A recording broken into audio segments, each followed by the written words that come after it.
आणि बुलेटिनच्या सुरुवातीलाच मुंबईतनं मोठी बातमी आहे। कोस्टल रोडच्या बोगद्यात कारला भीषण आग लागली आहे। कोस्टल रोडच्या बोगद्यात कारनं आधी पेट घेतला आणि त्यानंतर आता पूर्णपणे काळ्या धुरानं या कोस्टल रोडमधल्या बोगद्याला अक्षरशः व्यापायला सुरुवात केली आहे। बोगद्यामध्ये आग लागली, त्यानंतर कार सोडून काही लोक हे तिथून निघून गेलेले आहेत, अक्षरशः पळून गेले। चर्चगेटच्या दिशेने जाणाऱ्या टनेलमध्येच ही आग लागली आहे आणि त्यानंतर हळूहळू काळे धुराचे लोट जे आहेत ते संपूर्ण आतल्या भागामध्ये पसरायला सुरुवात झाली आणि त्यानंतर मात्र इथे असलेल्या सगळ्या बऱ्याचशा गाडी चालकांनी या ठिकाणावरून अक्षरशः पळ काढलाय। प्रचंड मोठ्या प्रमाणात धूर इथे पसरलेला आहे। सध्याची काय स्थिती जाणून घेऊया। जुई जाधव आमची प्रतिनिधी आहे। जुई, जवळपास तासभर झालेला आहे, आता नेमकी काय सध्याची तिथली स्थिती आहे?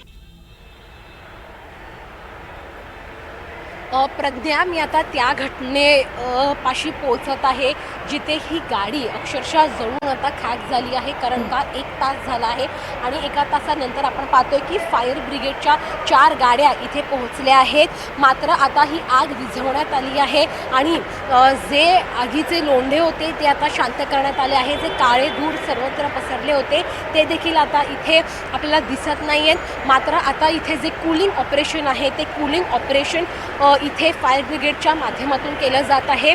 ही तीच जागा आहे जिथे ही घटना घडली, ही तीच जागा आहे जिथे ती गाडी अक्षरशः जळून खाक झाली होती। आणि इथे आपण पाहतोय की पोलीस यंत्रणा आहे, ट्रॅफिक पोलीस आहेत, फायर ब्रिगेड आहेत, या सगळ्यांच्या टीम्स इथे आल्या आहेत। आणि ही जी गाडी आहे म्हणजे आता अग्निशमन दलाची जी गाडी आहे ती साधारण किती वेळानं इथे दाखल झाली? फायर ब्रिगेडच्या गाड्या प्रज्ञा जवळपास अर्ध्या तासाने इथे दाखल झाल्या। कारण का बोगद्याच्या आतमध्ये ट्रॅफिक इतका होता, गाड्या रिव्हर्सने मागे जात होत्या आणि त्यामुळे तो एक मोठा टास्क होता इथे यंत्रणांसमोर की या गाड्या ज्या आतमध्ये अडकल्या होत्या त्यांना बाहेर काढणं प्राथमिकदृष्ट्या। कारण का आगीचे जे लोंढे आहेत ते या संपूर्ण बोगद्यावर पसरत जात होते आणि त्यामुळे इथल्या लोकांना बाहेर काढण्यामध्ये वेळ गेला आणि त्यामुळे ज्या फायर ब्रिगेडच्या गाड्या आहेत त्या जवळपास अर्धा ते पाऊण तास उशिरा इथे पोहोचल्या। मात्र तोपर्यंत ही गाडी जळून खाक झाली होती आणि इथे हे जे काळे धूर होते ते देखील इथे आपले पूर्ण म्हणजे अर्धा बोगदा जवळपास काळ्या धुराने भरला होता। जसं जसं मी पुढे जात होती रिपोर्टिंग करायला तसं तसं ते धूर देखील मागे मागे येत होते, म्हणजे तीव्रता आपण बघू शकत होतो। ही जी गाडी आहे जिथे आपल्याला पोलीस जमलेले दिसत आहेत तिथेच ती गाडी आहे जी गाडी अक्षरशः आता जळून खाक झाली आहे। मात्र सुदैवाने कुठलीही जीवितहानी झालेली नाही। जो गाडीचा चालक होता त्याने जेव्हा ही घटना घडली तेव्हा त्याने प्रसंगादरम्यान दाखवून त्याने गाडीच्या बाहेर उडी घेतली आणि सुदैवाने कुठलीही जीवितहानी आतमध्ये झालेली नाही। त्यामुळे ही जी गाडी आहे केवळ तीच जळालेली आहे आणि अक्षरशः जळून खाक झालेली आहे।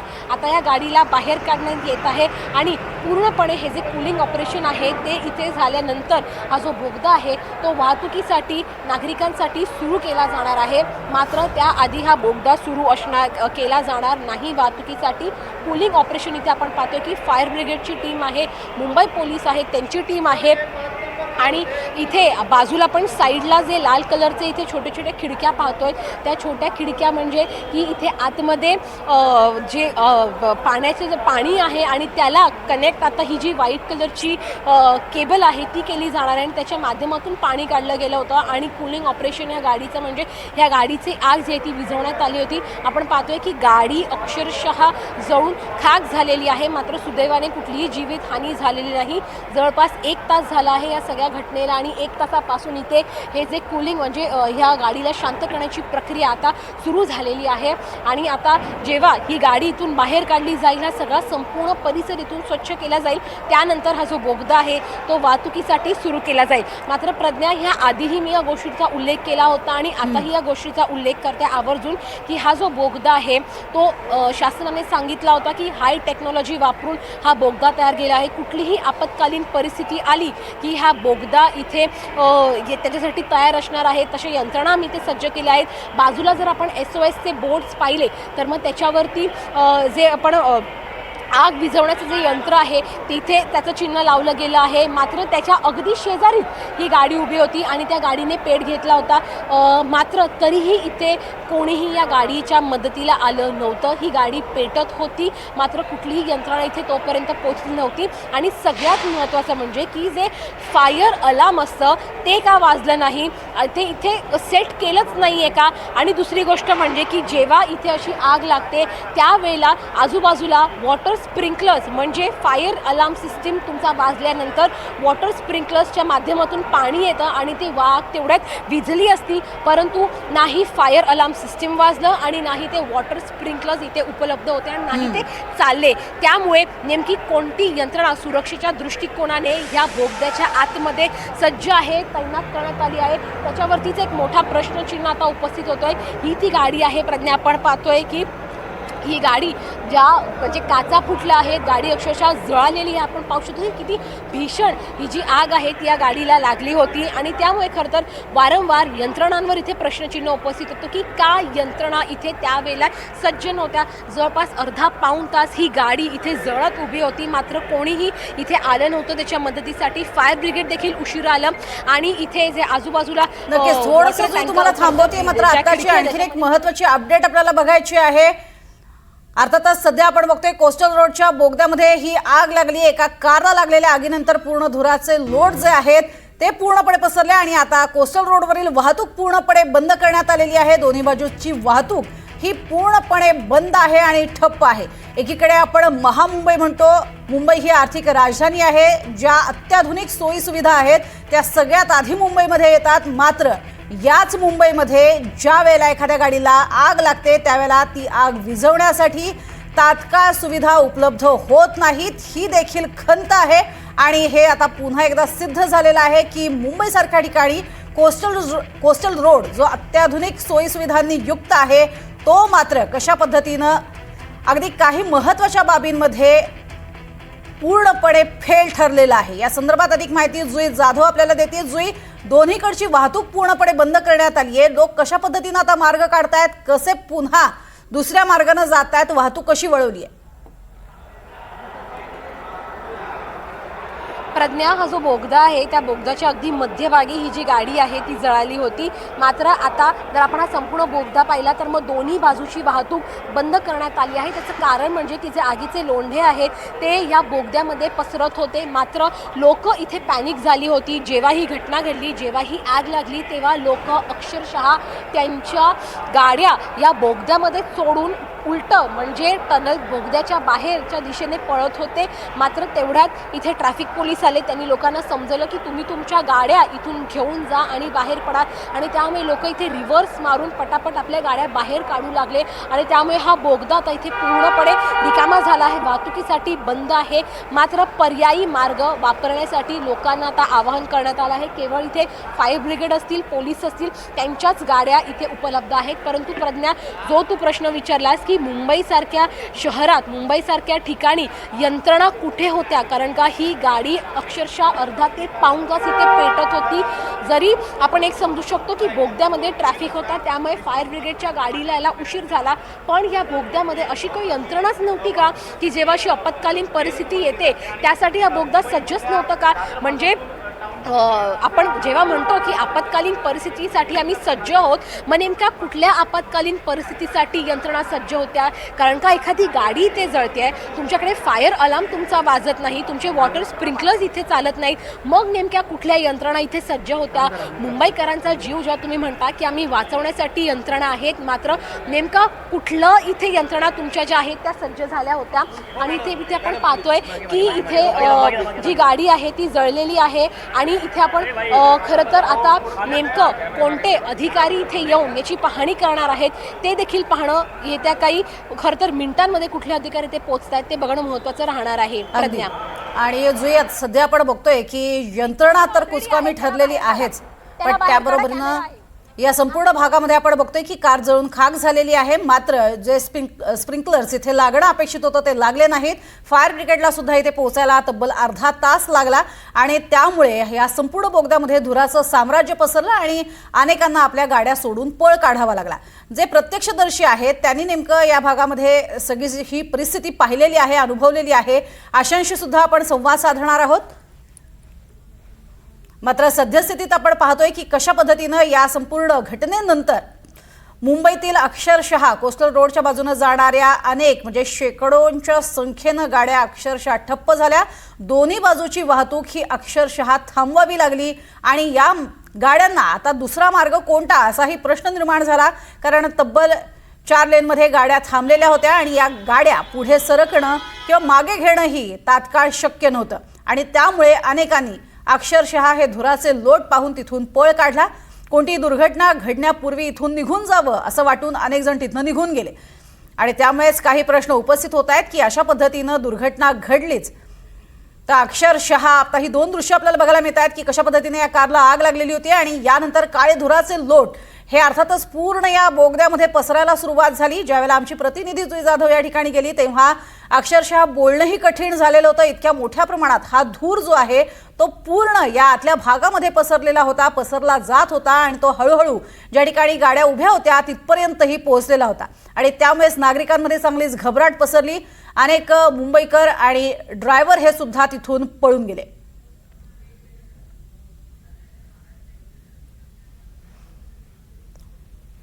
तर सध्या जे प्रत्यक्षदर्शी आहेत ते आपल्या सोबत आहेत, ज्यांनी ही संपूर्ण घटना आपल्या डोळ्यांनी पाहिली असे प्रत्यक्षदर्शी दिनेश गोसावी आपल्या सोबत आहेत। दिनेशजी, स्वागत आहे एनडीटीव्ही मराठीवर। तुम्ही नेमकं काय पाहिलं, किती वाजता तिथे पोहोचला होतात आणि केव्हा लक्षात आलं की ही अशी दुर्घटना घडली, जरा सांगाल? साधारण 11:20 11:15च्या दरम्यान ही घटना घडलेली आहे। आतमध्ये जेव्हा गाड्या आतमध्ये चाललेल्या होत्या तेव्हा मोठ्या प्रमाणात आग लागली। आमची गाडी ट्रॅफिक मध्ये अडकली होती आणि माझ्यासोबत 5-6 जण गाडीमध्ये सुद्धा होते आणि अजूनही आहेत। मी माझ्या सोबत असणाऱ्या लोकांना सांगितलं की तुम्ही गाडीतून पुढे जा, मी गाडी घेऊन मागून येतो। त्याचप्रमाणे बोगद्यामध्ये लोक साऱ्या पळत होते। काही लोक इतके घाबरलेले होते, ज्येष्ठ नागरिक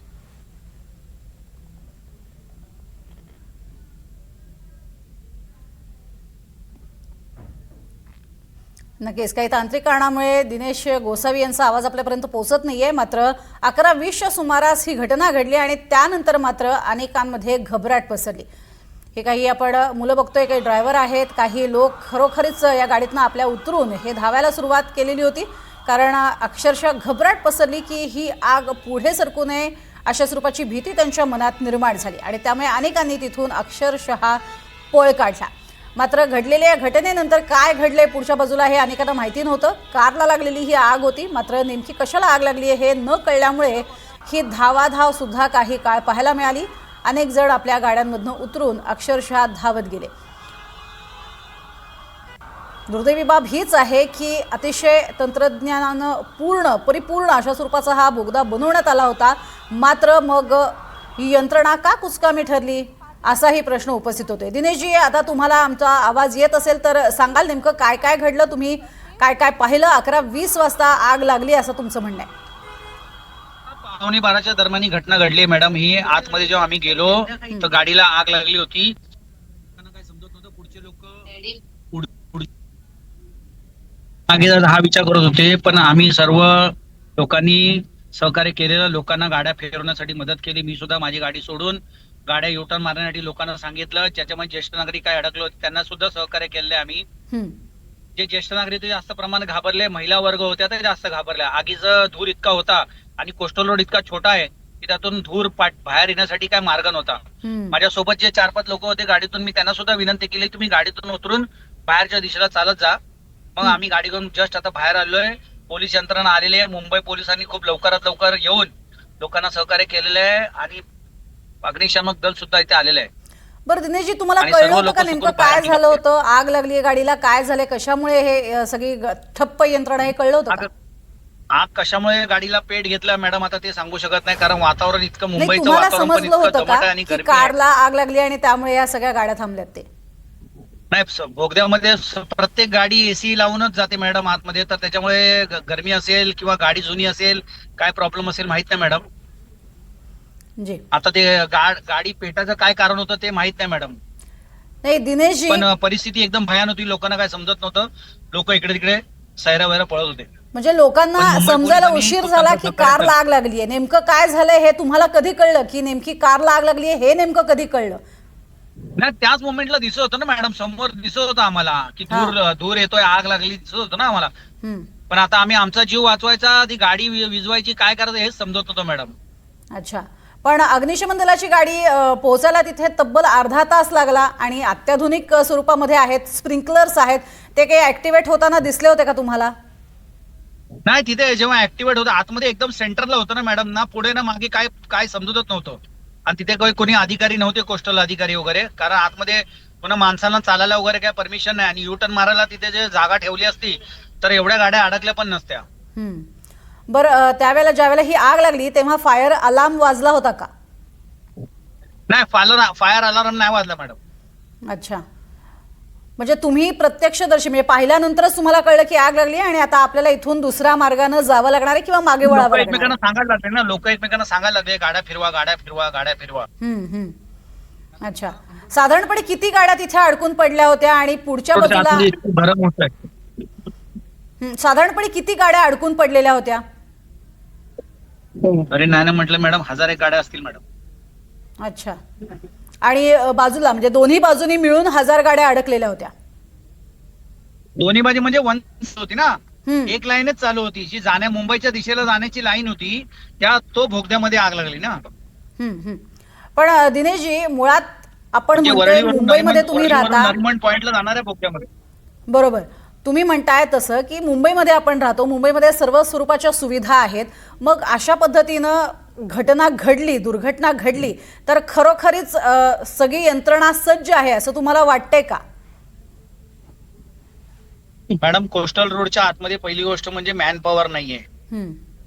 आता तिथे अग्निशामक दलचं एक युनिट यांनी बसवायला पाहिजे, तिथे मॅन पॉवर बसवायला पाहिजे जागोजागी. आता कोस्टल रोड जवळजवळ 3 ते 3.5 किलोमीटरचा कोस्टल रोड असेल मला असं वाटतं. तर त्याच्यामध्ये पोलीस यंत्रणांना पण एक कॅबिन बसायला दिली पाहिजे, जेणेकरून काही मदत होऊ शकते.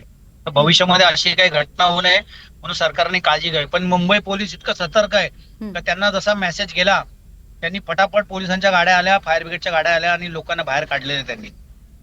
जी नक्कीच, तुम्ही सुद्धा सुखरूपपणे बाहेर आलात आणि बाकीचे जे लोक अडकलेले होते ते सुद्धा आता बाहेर पडलेले आहेत. धन्यवाद, तुम्ही आमच्याशी बोललात त्यासाठी. कारण या संपूर्ण घटनेमध्ये प्रत्यक्षदर्शी सांगतायत की जवळपास हजारो गाड्या अडकलेल्या होत्या आणि लोकांना अक्षरशः भीती वाटू लागली की आता इथून आपण अडकून पडू की काय. आणि त्यामुळे गाड्या वळवण्यास सुरुवात करण्यात आली. आणि याच भागात अडकलेले दिनेश गोसावी हे आपल्याला अधिक माहिती देत होते. दिनेशजी, धन्यवाद आमच्याशी बोललात त्यासाठी. आणि सध्याची तिथली नेमकी काय स्थिती आहे हे देखील जाणून घेणार आहोत. जुई, सध्या आपण बघतोय की या भागातल्या सगळ्या गाड्या ज्या आहेत त्या आता हलवण्यात आलेल्या आहेत, मात्र आत्ताची सध्याची तिथली नेमकी काय स्थिती आहे? प्रज्ञा, माझ्या मागे तू पाहतेस की ही तीच गाडी आहे जी अक्षरशः जळून खाक झाली होती. आता इथे आपण पाहिलं तर मग इथे एक दुसरी गाडी जी आहे ती आणली गेली आहे. ती इथे तिला खेचून बाहेर घेऊन जाईल आणि त्यानंतर हा जो सगळा परिसर आहे तो सगळा परिसर इथे स्वच्छ केला जाईल आणि त्यानंतर जो बोगदा आहे तो वाहतुकीसाठी सुरू केला जाणार आहे. मात्र इथे आपण पाहतोय की यंत्रणा ज्या आहेत त्या आता इथे सगळ्या दाखल झाल्या आहेत. फायर ब्रिगेडचे जे ऑफिसर आहेत ते महापालिकेचे कर्मचारी आहेत आणि त्या व्यतिरिक्त पोलीस आहेत, फायर ब्रिगेडचे कर्मचारी आहेत, हे सगळे इथे आले आहेत. आणि आता ही जी गाडी आहे त्या गाडीला देखील इथून बाहेर काढलं जाईल आणि त्यानंतर हा जो बोगदा आहे तो वाहतुकीसाठी सुरू केला जाणार आहे. अगदी DCP देखील इथे आले आहेत, कारण का ही एक मोठी दुर्घटना होती. अक्षरशः एक गाडी अर्धा ते पाऊण तास बोगद्याच्या आतमध्ये जळत होती आणि हा बोगदा कोंदट असल्यामुळे ही जी आग आहे त्याचे लोंढे आहेत धुराचे ते संपूर्ण बोगदावर पसरत होते आणि त्यामुळे ही जी घटना होती ती अत्यंत गंभीर होती, भीषण होती. आपल्यासोबत मोहन कदम सध्या आहेत, जे फायर एक्सपर्ट आहेत. मोहनजी, स्वागत आहे NDTV मराठीवर. जी घडलेली आत्ताची दुर्घटना आहे कोस्टल रोडच्या बोगद्यामध्ये, अशी दुर्घटना घडू नये किंवा अशी जर घटना घडलीच तर काय आधी सेफ्टीज गरजेच्या आहेत ज्या आता तिथे नव्हत्या आणि आता येत्या काळात त्या खरंच गरजेच्या आहेत? मॅडम, सगळ्यात पहिलं म्हणजे जे पण नागरिक असतील, नागरिकांना एक सतर्क राहावं लागेल, नंबर 1. आणि ते सतर्क राहण्यासाठी ते जिकडे पण फायर ब्रिगेडला यायला नक्कीच वेळ लागतो, कारण due to the traffic congestion. बरोबर. त्यामुळे काय करावं लागेल, तुम्हाला जे नागरिक आहेत त्यांना जे फायर एक्सटिंग्विशर कसे वापरायचे, मग तुम्हाला स्वतःचा जीव वाचवण्यासाठी कोणता रूट वापरला पाहिजे, एक्सेप्ट रूट कुठला वापरला पाहिजे, कुठे सेफ साईडला कसे पोहोचले पाहिजे, हे सर्वात पहिलं महत्वाचं आहे. ते आणि फायर एक्सटिंग्विशर कसे हाताळायचे ते एकदम सिम्पल ट्रेनिंग असते. ही जर ट्रेनिंग घेतली तर ते they are the first responder. ते पहिले रिस्पॉन्डर असल्यामुळे पहिली म्हणजे आग पहिले कंट्रोलमध्ये आणणं फार महत्वाचं आहे, आग विझवणं महत्वाचं आहे. हो. कारण फायर ब्रिगेड येईपर्यंत ते नुसते वाट बघण्यात किंवा फोटो व्हिडिओ काढण्यात काही अर्थ नाहीये. तर आग विझवणं, स्वतःची काळजी घेणं आणि स्वतः त्या आगीपासून किती लांब तुम्हाला जाता येईल ते महत्वाचं आहे. अगदी. फायर ब्रिगेड आपलं काम करेलच. नक्की. मोहनजी, सगळ्यात महत्त्वाची बाब, असा बोगद्यामध्ये लागलेली ही आग होती, त्यामुळे लोकांमध्ये घबराट पसरली होती. तर लोकांनी जरी स्वतःची काळजी घेतली तरी सुद्धा अशा घटनांच्या वेळेला जे अर्थातच त्यातल्या त्यात जे नागरिक स्वतःला वाचवून दुसऱ्यांचेही प्राण वाचवू शकतात किंवा काही करू शकतात मदत, अशा नागरिकांनी नेमकं काय करायला हवं? तिथे जर फायर डिस्टिंग्विश असतील आणि त्यांना जर आग विझवायची असेल तर कशा पद्धतीनं त्यांनी यासाठी प्रयत्न करावेत? प्रत्येक कोस्टल रोडवरती फायर ब्रिगेडचे एक्सटिंग्विशर ठेवलेले आहेत. नंबर हो. 1, प्रत्येक कोस्टल रोडवरती फायर हायड्रंट लागलेले आहेत. ते फायर हायड्रंट पण यूज करू शकतात, त्यातून पाणी मारून पण आग विझू शकतात. आणि प्रत्येक कोस्टल रोडवरती बाहेर कसं निघण्याचं रूट्स आहेत, ते रूटचं डायरेक्शन पण दिलेलं आहे, एक्झिट सायनेजेस पण दिलेले आहेत. ते एक्झिट सायनेज वापरून बाहेर पडू शकतात. आणि फायर ब्रिगेड येईपर्यंत त्या कमीत कमी ती फायर कशी कंट्रोलमध्ये ठेवता येईल हे नागरिकांनी करायला पाहिजे. आणि त्यासाठी एक प्रशिक्षण असणं सुद्धा तितकंच गरजेचं आहे की ज्यामुळे लोकांना कळू शकेल. कारण प्रशिक्षणाशिवाय होणार नाहीये. अवेअरनेस प्रोग्राम हा प्रत्येक नागरिकांनी घ्यायला हवा आहे. तर फायर ब्रिगेड जे असते ते प्रत्येक सोसायटीमध्ये जाऊन, त्याच्यानंतर कोस्टल रोडवरती का एखाद्या शाळेत, कॉलेज, प्रत्येक ठिकाणी जाऊन ते free of charge awareness programme करतात. आम्ही स्वतः पण करतो. मी माझी स्वतःची कंपनी पण आहे.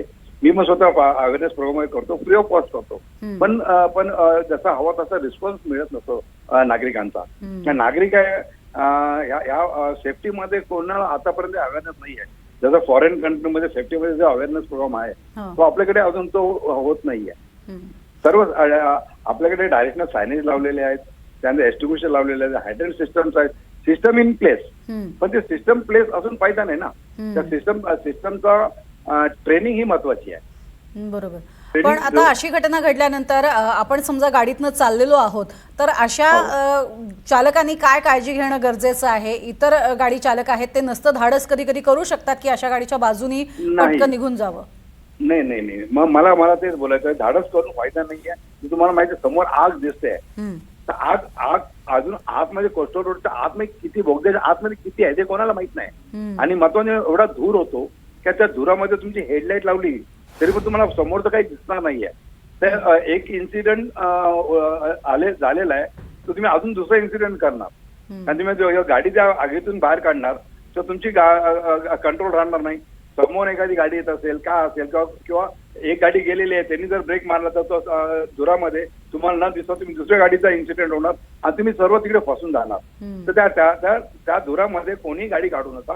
जिथे धुर आहे ते पाठी हवा तर गाडी रिव्हर्स या, सर्वांना पाठी जायला सांगा, जेणेकरून ते स्टॉप होतील.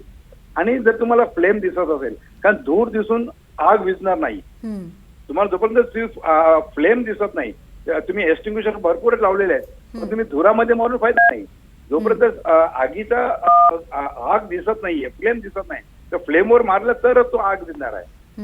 आणि प्रत्येक कोस्टल रोडची बोगद्यामध्ये स्मोक एक्सट्रॅक्टर सिस्टम पण लावलेली आहे, तो धूर बाहेर काढण्यासाठी.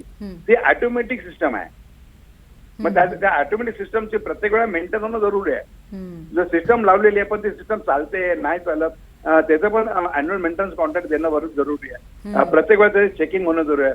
कारण धूर झाला की तो ऑटोमॅटिक एक्स्ट्रा करून बाहेर निघतो, त्यामुळे धूर राहणार नाही. मोहनजी, हाच एक मुद्दा आहे की सध्या धूर निर्माण झाल्यामुळे अनेक जण तिथनं पळून जायला लागले, कारण अर्थातच श्वास अनेकांचा गुदमरायला लागला आणि यापूर्वीही अशा अनेक घटना घडल्यात की धुरामुळे अनेकांचे प्राण गेलेत. तर या धुरापासून वाचण्यासाठी सुद्धा या नागरिकांना कशा पद्धतीनं प्रशिक्षण देणं गरजेचं आहे? करेक्ट. अगर जर धूर असेल आणि धूर हा नेहमी हवेचा हलका असल्यामुळे तो धूर अपवर्ड ट्रॅव्हल करतो. जर तुमच्याकडे जर हँकरचिप किंवा तुमची ओढणी असेल हा. किंवा काही असेल, एखादा रुमाल असेल, तो तुम्हाला तोंडाला बांधणं आणि नक्कीच. क्राउडिंग खाली खाली जेवढा म्हणजे तुम्ही तुमच्या झोपून जाताय. स्वतःचं धुरापासून संरक्षण करण्यासाठी जेवढे प्रयत्न शक्य तेवढे करू शकता. म्हणजे धन्यवाद, तुम्ही आमच्याशी बोललात आणि सविस्तर माहिती दिलीत आम्हाला त्यासाठी.